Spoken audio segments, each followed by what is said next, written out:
లూటీ ఆమ్దానంతా బీహార్ బ్యాచ్ జేబుల్లోకి. మాజీ సీఎస్ సోమేష్ అఫీషియల్ భూమాఫియా భార్య పేరు మీద 25 ఎకరాల భూమి. కొత్త సర్వే నెంబర్ సృష్టించి హాంఫట్ ధరణిని అడ్డం పెట్టుకుని 100 ఎకరాలు స్వాహా. వెలుగులోకి రాని ఘన కార్యాలయంలో కేసీఆర్ ప్రభుత్వంలో గజ దొంగలు. అధికారుల తాహత్కు మించి ఇన్కమ్. గుడితో పాటు లింగాన్ని కూడా మింగేసిరు. ఇగో సోమేష్ కుమార్ భార్య పేరు మీద 25 ఎకరాల భూమి కొత్తపల్లి విలేజ్ లో యాచారం మండలం రంగారెడ్డి జిల్లాలో. ఇది డ్రై పట్టా నెంబర్ వచ్చేసి ఏది ఖాతా నెంబర్ కూడా ఇచ్చిరు.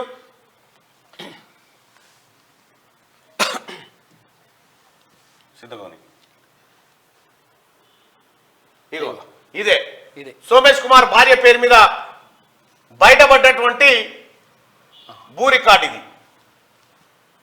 సోమేష్ కుమార్ ఆయన భార్య పేరు మీద ఎక్కడి నుంచి వచ్చింది భూమి, ఎక్కడి నుంచి వచ్చింది? తెలంగాణ సమాజం మేల్కోవాలి. బీహార్ కు సంబంధించిన ముఠా నాయకుడు సోమేష్ కుమార్ తెలంగాణ మాజీ చీఫ్ సెక్రటరీ రంగారెడ్డి జిల్లా యాచారం మండలం కొత్తపల్లి అనే గ్రామంలో సర్వే నెంబర్ 249 నుంచి 260లలో సుమారు 25 ఎకరాల భూమి మాజీ చీఫ్ సెక్రటరీ సోమేష్ కుమార్ తన భార్య పేరు మీద కొనుగోలు చేశారు.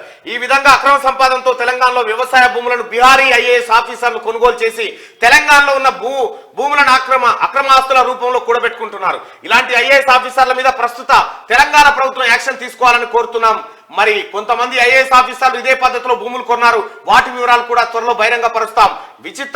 విచిత్రం ఏమంటే ఈ భూములు కొన్న విషయం మాజీ చీఫ్ సెక్రటరీ సోమేష్ కుమార్ ఢిల్లీలోని డిఓపిటిలో వివరాలు అందజేయలేదు. ఇది నేరం. ఢిల్లీలో ఉన్న డిఓపిటిలో ఎలాంటి పర్మిషన్స్ లేకుండా భూములు కొనడం తప్పు. తెలంగాణ ప్రభుత్వం ఇలాంటి ఐఏఎస్ ఆఫీసర్ల మీద చర్యలు తీసుకోవాలి. గత ప్రభుత్వంలో కీలకంగా వ్యవహరించిన ఆఫీసర్ల మీద రజత్ కుమార్ కు భూములున్నాయి, సోమేష్ కుమార్ కు భూములున్నాయి. ఈ మొత్తం ముఠా మీద ఎంక్వైరీ చేయాలి. దయచేసి వీళ్ళ భూములన్నింటినీ కక్కించాల్సిన అవసరం ఉంది.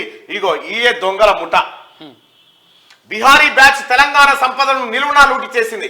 ఒక్కటి కాదు, రెండు కాదు, వేల కోట్ల తెలంగాణ ఆమ్దాని, కోట్లు విలువ చేసే భూములను అప్పనంగా బిహారీ బ్యాచ్ కాజేసింది. ఇంతకీ బిహారీ బ్యాచ్ అంటే మీరు ఏదో దొంగల ముఠా అనుకుంటే పొరబడినట్టే. వారంతా బీహార్ రాష్ట్రానికి చెందిన కీలక ఐఏఎస్లు.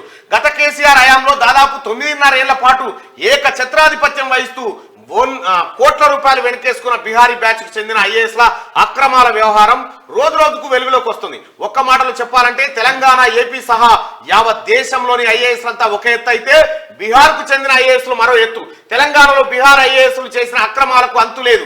గతంలోనే రజత్ కుమార్, అరవింద్ కుమార్ తదితర కీలక ఐఏఎస్ ల అక్రమ భాగవతంపై సర్వత్రా విమర్శలు వెల్లువెత్తిన సంగతి తెలిసిందే. తాజాగా తెలంగాణ సీఎస్ గా పనిచేసిన బీఆర్ఎస్ ఐఏఎస్ సోమేష్ కుమార్ నయా భాగవతం మరొకటి బట్ట బయలైంది.